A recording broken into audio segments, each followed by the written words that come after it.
Assalamu alaikum students. Today we are going to discuss PMC NMT CAT syllabus 2022 chapter number 2 bioenergetics lecture number 2.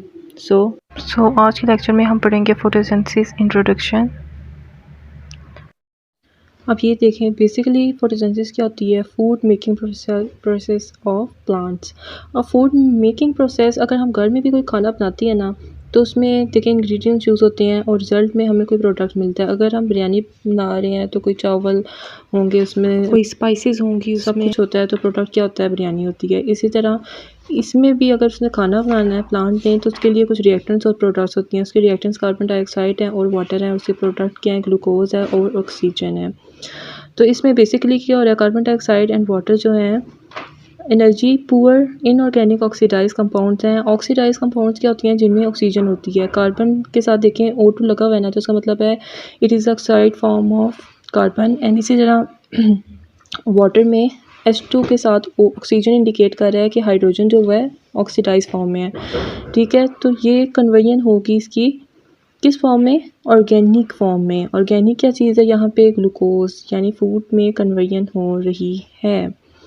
तो इसमें क्या होगा कि छोटे मॉलिक्यूल्स यानी कार्बन डाइऑक्साइड और वाटर जो छोटे मॉलिक्यूल्स हैं मिलके बड़ा मॉलिक्यूल ग्लूकोज बना रहे हैं। तो ये कौन सा प्रोसेस होगा? कंस्ट्रक्टिव या डिस्ट्रक्टिव? कौन सा होगा? कंस्ट्रक्टिव होगा। और अगर कंस्ट्रक्टिव है, इसका मतलब है इसको हम क्या कहेंगे? ये एनाबॉलिज्म है। एनाबॉलिज्म है तो एनर्जी इसमें रिक्वायर्ड होगी या रिलीज़ होगी? एनर्जी हमें रिक्वायर्ड होगी। एंड मोस्ट इम्पॉर्टेंट थिंग, यहाँ पे आपको दो रिएक्शंस नज़र आ रही हैं मेंशन हुई हुई। एक रिडक्शन कह रहे हैं, एक ऑक्सीडेशन कहते हैं। रिडक्शन हमें पता है कि कौन सा रिएक्शन होता है जिसमें एडिशन हो हाइड्रोजन की या रिमूवल हो ऑक्सीजन की। तो यहाँ पे कार्बन डाइऑक्साइड रिड्यूस हुआ है ग्लूकोज में, तो देखें इसमें क्या हुआ है? एडिशन हुई है हाइड्रोजन की।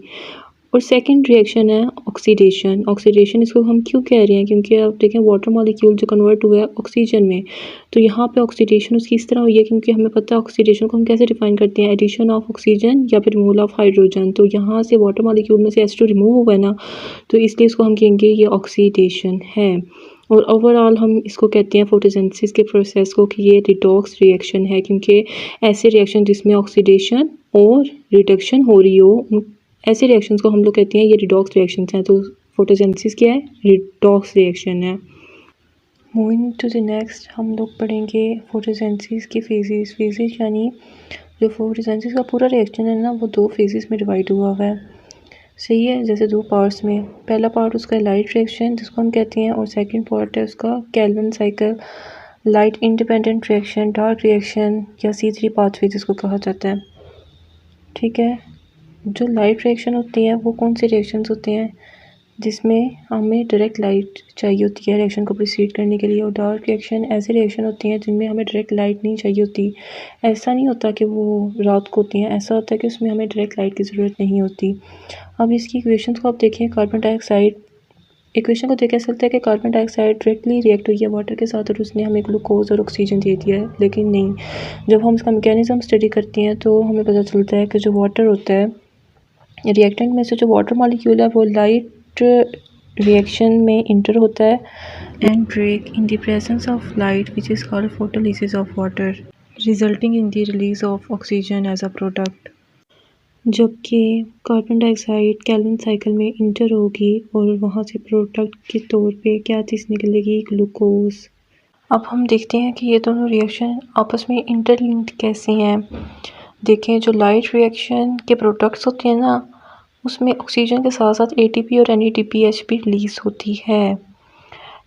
और ये क्वेश्चन भी आ सकता है पेपर्स में आपको कि बताएं what are the products of light reaction. तो आंसर है ऑक्सीजन, ATP एंड NADPH। याद रखिएगा कि केल्विन साइकिल या डार्क रिएक्शन लाइट के बगैर तो चल सकती है, लेकिन NADPH और ATP के बगैर नहीं चल सकती। तो क्या होगा कि जो ATP और NADPH लाइट रिएक्शन से सिंथेसाइज होंगे, ये आगे इसको रिएक्शन को चलाएंगे। ATP जो होता है सिमुलेटिंग पावर के तौर पे एक्ट करता है। ये क्या करेगा? केमिकल सोर्स है एनर्जी की।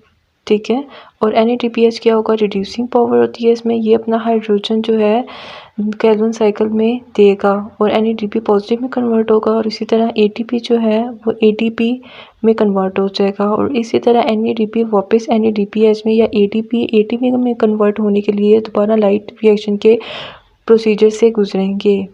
ओके, अब हम देखते हैं section review. The reactants of the photosynthesis are carbon monoxide and water, carbon dioxide and water, oxygen and glucose, glucose and oxygen. What will be the correct option? Carbon dioxide and water. Okay, next. Which of the following statement is correct? Photosynthesis is light-driven redox reaction. Photosynthesis is light-driven oxidation reaction. Photosynthesis is light-driven reduction reaction. None of these. What will be the correct option? Photosynthesis is light-driven redox reaction. Yes. Moving to the next, we are going to discuss photosystem. अब photosystem basically क्या होते हैं? Clusters of photosynthetic pigment that has been organized. और ये photosynthesis में बहुत ही important role play करते हैं। हमें पता ही है कि photosynthetic pigments तो वैसे तो बहुत तरह के हैं, लेकिन mainly जो यूज़ होता है वो कौन सा है? क्लोरोफिल। और यहाँ पे भी ज़्यादातर हम क्लोरोफिल को ही डिस्कस करेंगे। क्यों? क्योंकि क्लोरोफिल क्या कैरी करता है? हमें पता है फोटोसिंथेसिस किसमें होती है? क्लोरोफिल में। तो उसी को लेके मैंने ये स्ट्रक्चर यहाँ पे मेंशन किया क्लोरोप्लास्ट का। हमें पता है ना, क्लोरोप्लास्ट एक ऑर्गेनेली है जिसमें एक कॉइन्स लाइक स्ट्रक्चर्स होती हैं जिनको हम कहते हैं थैलाकोइड्स। और इन थैलाकोइड्स में क्या प्रेजेंट होता है? क्लोरोफिल प्रेजेंट होता है, जो कि यह कैरी का आउट करता है फोटोसिंथेसिस रिएक्शन।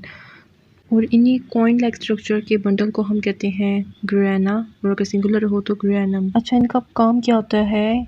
ये अब्जॉर्प्शन करते हैं और ट्रांसफ़र करती हैं लाइट एनर्जी को, जो कि इम्प्लाइज करती है ट्रांसफरेंस ऑफ इलेक्ट्रॉन। फिज़िकली जो फोटोसिस्टम्स होती हैं वो थैलाकोइड्स में पाए जाते हैं, जो कि लाइट कैप्चर करती हैं फोटोसिंथेसिस के लिए। अब हम डिस्कस करते हैं कि इसका स्ट्रक्चर कैसा होता है फोटोसिस्टम का। फोटोसिस्टम दो चीज़ों पे कंसिस्ट करता है, एक एंटीना कॉम्प्लेक्स पे, एक रिएक्शन सेंटर पे। एंटीना कॉम्प्लेक्स जो होता है, जैसे कि डायग्राम में देखे आपको अंदाज़ा हो रहा ही होगा, इसमें सारे पिगमेंट्स आ जाती हैं, जैसे कि chlorophyll and accessory pigments like chlorophyll A, chlorophyll B and carotenoids. अब लेट इट सपोज कि क्लोरोफिल जो है ये ग्रीन से शो किए गए हैं, क्लोरोफिल बी ऑरेंज से और कैरोटीनॉइड्स पर्पल से। इनका फंक्शन क्या होगा? गैदर करना लाइट को। लेकिन इसमें एक ट्रिक है, लाइट एब्जॉर्ब तो सब पिगमेंट ही करेंगे, लेकिन जो प्रोसेस्ड है वो सिर्फ क्लोरोफिल ए करेगा इसको। सही है? और प्रोसेस करने का मैकेनिज़्म क्या होगा वो हम आगे फर्दर डिटेल में डिस्कस करेंगे। सेकंड हम आ जाते हैं इसके सेकंड कंपोनेंट पे, जो क्या था? रिएक्शन सेंटर, जो कि फर्दर लाइट को प्रोसेस करेगा। ठीक है। अब रिएक्शन सेंटर में एसोसिएटेड प्रोटीन्स होती हैं जो कि रिएक्शन सेंटर के साथ अटैच होती हैं, उसको हम कहते हैं प्राइमरी इलेक्ट्रॉन एक्सेप्टर। यहाँ तक इसका स्ट्रक्चर था, आगे हम इसके मैकेनिज़्म वगैरह पढ़ेंगे रिलेटिवली। ठीक है। To carry out oxygen photosynthesis there have to point to system, photosystem 1 and photosystem 2, जिनका मेन फोटोसिंथेटिक पिगमेंट होता है क्लोरोफिल। क्लोरोफिल मॉलिक्यूल का इम्पोर्टेंट एस्पेक्ट ये है कि ये अपने इलेक्ट्रॉन्स को बहुत इजीली प्रमोट करता है अपर ऑर्बिटल्स में, यानी हायर ऑर्बिटल्स में, टू मेंटेन दी एनर्जी, या फिर एनर्जाइज करता है अपने इलेक्ट्रॉन्स को। सही है। But it's more typical to remove up electrons from central ring of chlorophyll, यानी सेंटर से इलेक्ट्रॉन रिमूव करना ज़्यादा नॉर्मल है या होता है। लेकिन अगर हम एक और एस्पेक्ट देखें जहाँ पे क्लोरोफिल सेंटर में प्लेस कर दिया जाए और प्रोटीन इसके इर्द गिर्द हों, यानी कि रिएक्शन सेंटर, तो फिर क्या होगा? जब इसके इर्द गिर्द प्रोटीन्स होती हैं तो इसमें से इलेक्ट्रॉन रिमूव करना आसान नहीं होता, बहुत मुश्किल होता है। इसी वजह से हम इसको एक दूसरे अल्टरनेटिव इलेक्ट्रॉनिक रिसेप्टर का नाम दे देते हैं, जिसको हम कहते हैं रिएक्शन सेंटर्स। जिसमें क्लोरोफिल का मॉलिक्यूल कोर में प्रेजेंट है। इसका मतलब है कि क्लोरोफिल के पास नहीं तो फोटोन्स एब्जॉर्ब करने की कैपेसिटी उस तरह रही है, तो ना ही वो एक्साइट होगा। तो इसका मतलब क्या हुआ है कि वो लेस इफेक्टिव हो गया है। लेकिन बात यहाँ पर आकर ख़त्म नहीं हो जाती। प्लांट को बहुत इंटरेस्टिंग वे में क्रिएट किया गया है। Several hundreds of chlorophyll molecules इसको सराउंड कर रही होती हैं रिएक्शन सेंटर को। इसके बावजूद कि क्लोरोफिल जो है अब मज़ीद इलेक्ट्रॉन लूज़ नहीं कर सकेगा जो रिएक्शन सेंटर में है, या फिर वो फोटोन को उस तरह नहीं अब्जॉर्ब कर पा रहा, तो क्या होता है कि बाकी की जितनी भी क्लोरोफिल्स होती हैं ना उसके इर्द गिर्द 100 मिलियन के लिहाज से वो क्या करते हैं कि अपने जो इलेक्ट्रॉन्स होते हैं एक्साइट हुए by absorbing photons of light energy push their electrons to the core of reaction center जहाँ पे ये वाला क्लोरोफिल प्रेजेंट होता है जिस तक लाइट नहीं आ सकती या फिर वो एक्साइटेड स्टेट में नहीं जा सकता। यही वजह होती है कि क्लोरोफिल के इलेक्ट्रॉन्स ग्राउंड स्टेट से एक्साइटेड स्टेट में जाने के बाद जंप करते रहते हैं एक क्लोरोफिल के मॉलिक्यूल से दूसरे क्लोरोफिल के मॉलिक्यूल पर, ताकि किसी तरह उनको ये अपॉर्चुनिटी मिले कि वो रिएक्शन सेंटर के क्लोरोफिल तक जाकर पहुँचें। और इस जंपिंग मूवमेंट को हम रेजोनेंस कहते हैं। और इस मूवमेंट की एक और चीज़ आपने याद रखनी है कि रेजोनेंस की वो होते हैं सीक्वेंस होते हैं, ठीक है। यानी जो मूवमेंट हो रही है ना लाइट की, उसके सीक्वेंस ये है कि लाइट पहले कैरोटीनाइड्स के पास जाएगी। सपोज के जो पहला मॉलिक्यूल था जिसने लाइट एब्जॉर्ब किया हुआ कैरोटीनाइड है, तो कैरोटीनाइड क्या करेगा, उसको रेजोनेट करेगा या ट्रांसफ़र करेगा आगे क्लोरोफिल बी के पास, फिर क्लोरोफिल बी से क्लोरोफिल ए। तो सीक्वेंस कैसे बनता है, carotenoids chlorophyll B to chlorophyll A, priority sequence है ये, सही है। और किस फॉर्म में होगा ये, in form of resonance. And finally वो रीच कर जाएंगे क्लोरोफिल ए के पास रिएक्शन सेंटर में, जहाँ से इलेक्ट्रॉन जो होगा इलेक्ट्रॉन रिसेप्टर्स के पास जाएगा और वहाँ पे फर्दर रिएक्शन प्रोसीड होगा बाय क्रिएटिंग का होल। जब इलेक्ट्रॉन एक्साइट करेगा तो होल क्रिएट होगा और उस होल की रिफिलिंग वहाँ पे फोटोसिंथेसिस में प्रेजेंट वाटर करेगा through it's hydrolysis and will also produce oxygen. Finally हम ये कह सकते हैं कि जो एंटीना सिस्टम है वो बहुत ज़्यादा क्लेवर है। क्योंकि उसमें क्लोरोफिल के साथ साथ कैरोटीन्स भी प्रेजेंट हैं जो कि कलरफुल या डिफरेंट वेवलेंथ ऑफ लाइट्स को अब्जॉर्व करने की कैपेसिटी रखती हैं, ठीक है। तो ओवरऑल क्या होता है कि जो प्लांट होता है वो पूरा विजिबल स्पेक्ट्रम कैप्चर कर सकता है, हम ये कह सकते हैं। अभी तक हम लोगों ने जितना भी बड़ा इसका जनरल रिव्यू देख लेते हैं। फोटो सिस्टम कंसिस्ट होता है लाइट कैथरिंग एंटीना कॉम्प्लेक्स और रिएक्शन सेंटर की। एंटीना कॉम्प्लेक्स के पास बहुत ज़्यादा मॉलिक्यूल्स होते हैं, chlorophyll A, chlorophyll B and carotenoids, और ज़्यादातर जो होते हैं वो एनर्जी को चैनल करते हैं रिएक्शन सेंटर पर। रिएक्शन सेंटर के पास एक या एक से ज़्यादा मॉलिक्यूल होते हैं क्लोरोफिल ए के, जिसके साथ प्राइमरी इलेक्ट्रॉन रिसेप्टर अटैच होता है और वहीं से आगे फर्दर इलेक्ट्रॉन ट्रांसपोर्ट सिस्टम में इलेक्ट्रॉन कैरी होते हैं। उस इलेक्ट्रॉन ट्रांसपोर्ट के दौरान एटीपी जनरेट होती है। कौन से प्रोसेस से, केमी ऑस्मोसिस, जो कि हम आगे डिस्कस करेंगे। लाइट एनर्जी जो एब्जॉर्ब की जाती है एंटीना कॉम्प्लेक्स के ज़रिए वो ट्रांसफ़र होती है रिएक्शन सेंटर के पास, जहाँ पर वो केमिकल एनर्जी में कन्वर्ट हो जाती है। और जहाँ तक क्लासिफिकेशन की बात है फोटो सिस्टम की दो क्लासिफिकेशन हैं, फोटो सिस्टम 1 या फोटो सिस्टम 2। इनको इनके डिस्कवरी ऑर्डर की बिना पे नाम दिया गया था। फोटो सिस्टम 1 के पास मॉलिक्यूल होते हैं जो कि मैक्सिमम लाइट एब्जॉर्ब करती हैं 700 नैनोमीटर, और उसको P700 भी कहा जाता है। जबकि फोटो सिस्टम 2 680 नैनोमीटर की लाइट एब्जॉर्ब करता है, तो इसलिए उसको नाम दिया जाता है P680। फोटो सिस्टम 1 में फोटोलिसिस नहीं होती वाटर की, लेकिन फोटो सिस्टम 2 में ये होती है। फोटो सिस्टम 1 दोनों साइक्लिक और नॉन साइक्लिक फॉस्फोरिलेशन में इन्वॉल्व होता है, जबकि फोटो सिस्टम 2 सिर्फ साइक्लिक में इन्वॉल्व होता है। फोटो सिस्टम 2 जो होता है अपने इलेक्ट्रॉन फोटो सिस्टम 2 से लेता है, और जबकि फोटो सिस्टम जो 2 है वो इलेक्ट्रॉन वाटर की फोटोलिसिस से लेता है। अब हम डिस्कस करने जा रहे हैं फोटोसिंथेसिस के वो फेजेस जो हमने पहले डिस्कस किए थे, उनका मैकेनिज़्म। एक फेज़ थी लाइट डिपेंडेंट फेज़, उसका मैकेनिज़्म का नाम है नॉन साइक्लिक फॉस्फोरिलेशन या फिर साइक्लिक फॉस्फोरिलेशन। इन दोनों में है डिफरेंस है, लेकिन है ये लाइट डिपेंडेंट फेज़ के ही मैकेनिज़्म, जिनमें एटीपी प्रोडक्शन होगी। ताकि ये सेकंड फेज़ में जो कि क्या था, डार्क रिएक्शन फेज़ थी, उसी के मैकेनिज़्म का नाम है कैल्विन साइकिल। उसमें ग्लूकोज की प्रोडक्शन में ये एटीपी यूज़ होगी। Okay, now let's start the non cyclic phosphorylation. First of all, what is phosphorylation? Addition of phosphate or PO3 group in a molecule is called phosphorylation. And to carry out it we required energy, and ये energy source जो होगा, main source होगा, वो क्या होगा? Light energy होगी इसकी। So cyclic and non cyclic phosphorylation में भी कुछ ऐसी चीज़ें हम डिस्कस करेंगे जिसमें एटीपी सिंथेसिस हो रही है, लेकिन उसको इनिशिएट करने के लिए हमें थोड़ी एनर्जी लगानी पड़ेगी, और वो एनर्जी कहाँ से आएगी? सनलाइट से। So let's see.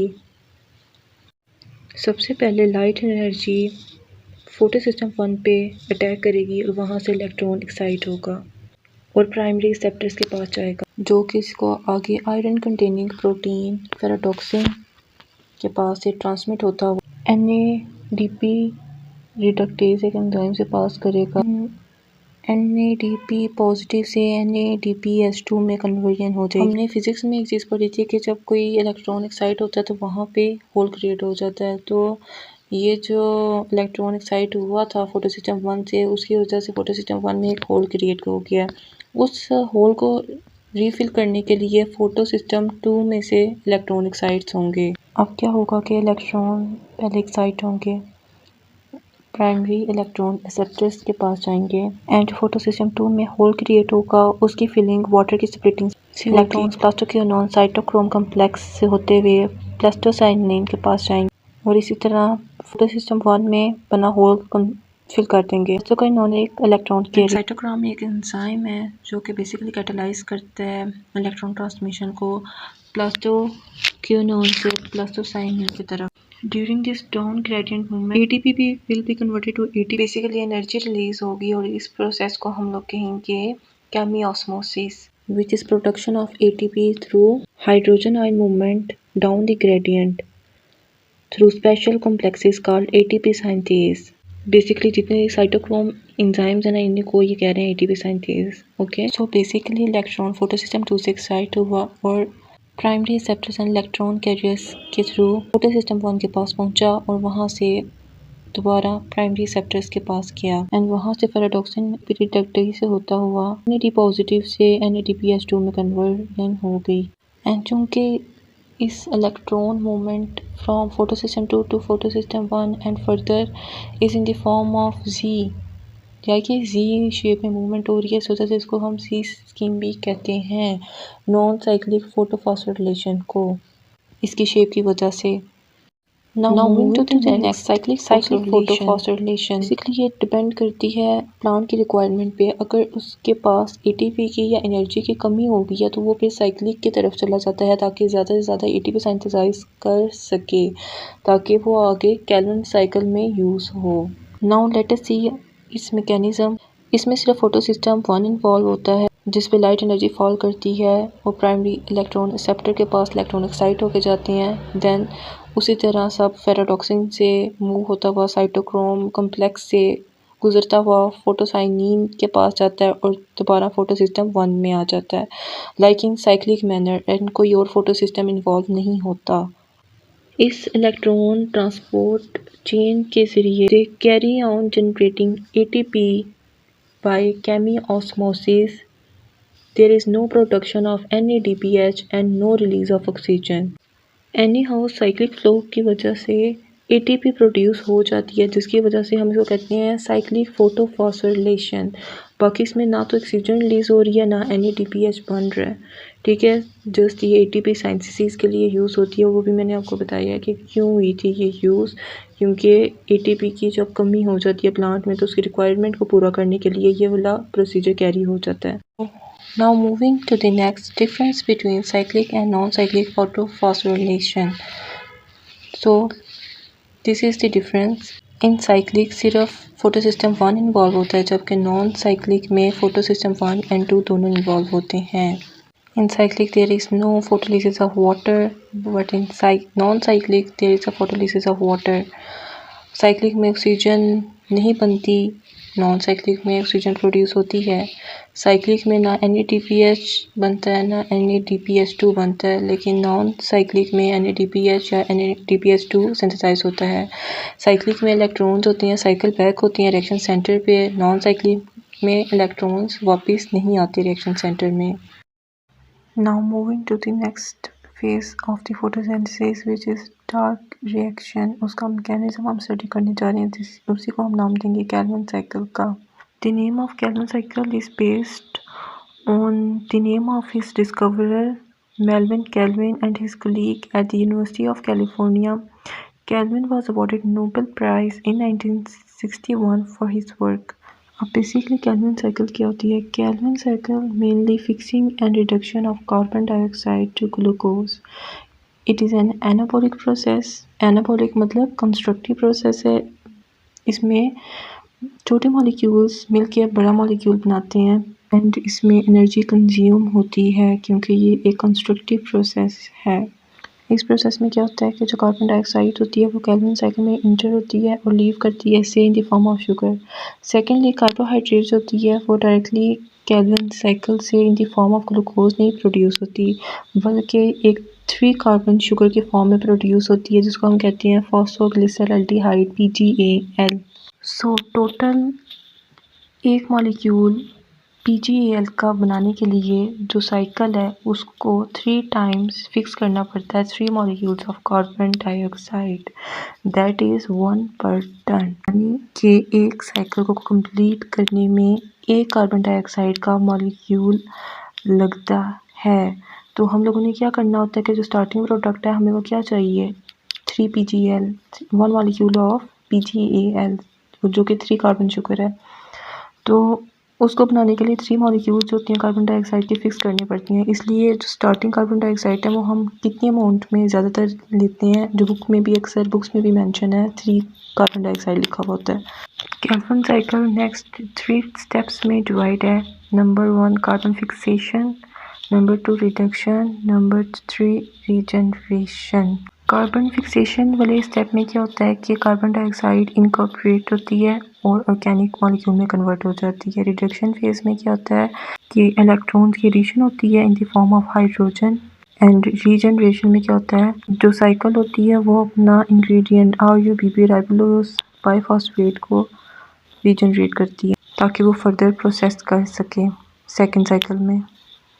First step क्या है? Carbon fixation. इसमें क्या होगा, जो कार्बन डाइऑक्साइड का मॉलिक्यूल है वो रिएक्ट करेगा highly reactive phosphorylated 5 carbon sugar के साथ जिसको हम नेम करते हैं ribulose biphosphate RUBP in the presence of an enzyme ribulose biphosphate carboxylase known as rubisco. ये सबसे ज़्यादा मिकदार में पाई जाने वाली प्रोटीन है क्लोरोप्लास्ट में और शायद सबसे ज़्यादा अर्थ में भी, लेकिन इसके रिजल्ट रिएक्शन से जो प्रोडक्ट आता है वो बहुत ज़्यादा अनस्टेबल 6 कार्बन इंटरमीडिएट होता है जो जल्दी से ब्रेक हो जाता है 2 मॉलिक्यूल्स में 3 कार्बन कंपाउंड के, जिसको हम नाम देते हैं 3 फॉस्फोग्लिसरिक एसिड PGA।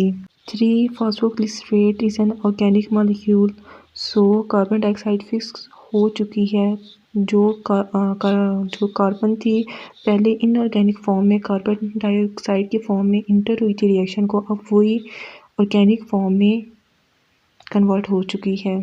और इसी फिक्सेशन ऑफ 3 कार्बन कंपाउंड की वजह से इसका नाम C3 पाथवे भी कहा जाता है इसको, क्योंकि product of initial carbon fixation is a 3 carbon compound. अब हर मॉलिक्यूल जो है PGA का वो एडिशनल फॉस्फेट रिसीव करेगा ATP के ज़रिए जो लाइट रिएक्शन में बनी थी और रिज़ल्ट बनेगा 1,3 biphosphoglycerate as the product.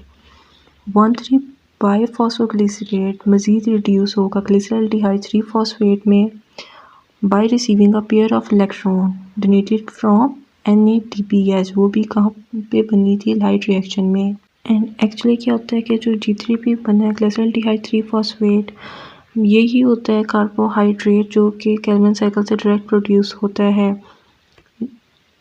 Her 3 molecules carbon dioxide जो इंटर होती हैं साइकिल में और कंबाइन होती हैं 3 मॉलिक्यूल्स ऑफ 5 कार्बन RUBP, उसके रिजल्ट में 6 मॉलिक्यूल्स ग्लिसरल्डिहाइड 3-फॉस्फेट के प्रोड्यूस होते हैं। लेकिन आपने यहाँ पे ये बात याद रखनी है कि G3P के बेशक 6 मॉलिक्यूल्स बने हैं, लेकिन जो रिएक्शन प्रोसीड करने के लिए इसमें से आउटपुट के तौर पे निकलेगा वो सिर्फ एक मॉलिक्यूल होगा इसका, और बाकी के जो 5 मॉलिक्यूल्स बच जाएंगे वो रिसाइकल होंगे ताकि दोबारा से रीजनरेट कर सकें 3 मॉलिक्यूल्स किसके 5 कार्बन राइबोलोज बाइफॉस्फेट शुगर के, और फिर से CO2 उस एक्सेप्टर के तौर पे वो उसको एक्सेप्ट करेगा और कार्बन फिक्सेशन होगी और दोबारा साइकिल स्टार्ट हो जाएगी। तो मेनली ये है कि कार्बन फिक्सेशन के साथ साथ राइबोलोज बाइफॉस्फेट का होना ज़रूरी है पहले से ही प्लांट में, ताकि दोनों रिएक्ट करें और आगे से रिएक्शन प्रोसीड हो। इसी वजह से इसमें से इसके जो 5 मॉलिक्यूल हैं उनको रिजर्व रखा जाता है ताकि आगे RUBP बन सकें और फिर से रिएक्शन प्रोसीड हो, ताकि टोटल हमारे पास ग्लूकोज की प्रोडक्शन आ जाए G3P के 2 मॉलिक्यूल्स बनने से, क्योंकि एक G3P का मॉलिक्यूल 3 कार्बन इंडिकेट कर रहा है। जब 6 साइकिल्स कंप्लीट होंगे इसका मतलब है कि 6 कार्बन डाइऑक्साइड के मॉलिक्यूल फिक्स होंगे तो तब 1 ग्लूकोज मॉलिक्यूल बनेगा। Regeneration of CO2 acceptor RUBP राइबोलोज biphosphate, इसको रीजनरेट करना इसलिए ज़रूरी है क्योंकि इसके बगैर रिएक्शन प्रोसीड नहीं होगा। जो कार्बन डाइऑक्साइड इंटर होगी वो इसी के साथ रिएक्ट करके आगे रिएक्शन प्रोसेस करेगी। जो 5 मॉलिक्यूल बच जाती हैं G3P के वो अपने आप को रीअरेंज करती हैं 3 मॉलिक्यूल्स में, 5 कार्बन राइबोलोज फॉस्फेट में, और हर राइबोलोज फॉस्फेट जो होता है इस फॉस्फोरिलेटेड यानी उसमें फॉस्फेट ऐड होता है ताकि वो कन्वर्ट हो जाए राइबोलोज बाइफॉस्फेट में, जो कि कार्बन डाइऑक्साइड एक्सेप्टर है with which the cycle started, and again 3 more molecules of ATP of light reactions are used for this phosphorylation of 3 RUP molecules. These RUPP are now prepared to receive carbon dioxide again and the cycles continues. So here is an overall summary of the Calvin cycle. The reaction of the Calvin cycle add carbon from carbon dioxide in the atmosphere to a simple 5 carbon molecule called RUPP, ribulose biphosphate. Number 2, these reactions use chemical energy from NADPH and ATP that were produced in the light reaction. Number 3, the final product of the Calvin cycle is glucose. So जैसे कि हमें पता है glucose molecule में कितने होते हैं carbons, 6 carbon होते हैं और एक कार्बन डाइऑक्साइड एक कार्बन को फिक्स करती है, यानी कि जो ग्लूकोज के 6 कार्बन है ना उनमें से समझ लें एक कार्बन को वो प्रोड्यूस कर रही है। तो इधर से याद रखें कि कितने कार्बन डाइऑक्साइड हमें चाहिए होंगे, ज़ाहिर 6 कार्बन डाइऑक्साइड ही हमें चाहिए ताकि रिजल्ट में हमें C6 मिल सके। तो ओवरऑल रिएक्शन क्या होता है कि 6 टर्म्स होती हैं कैल्विन साइकिल की, वो यूज़ करती हैं केमिकल एनर्जी को ATP में से to combine 6 carbon atoms from 6 carbon dioxide किसके साथ 12 हाइड्रोजन फ्रॉम NADPH। जो रिजल्ट होगा वो एक ग्लूकोज होगा मॉलिक्यूल विद C6H12O6, एंड जहाँ पर हमारी कैल्विन साइकिल होती है एंड अप, और इसी तरह हमारा फोटोसिंथेसिस का फुल प्रोसेस भी यहाँ पे एंड अप हो जाता है। नेक्स्ट लेक्चर में हम लोग रेस्पिरेशन को इंशाल्लाह कवर करेंगे। थैंक यू सो मच, जज़ाकल्लाह।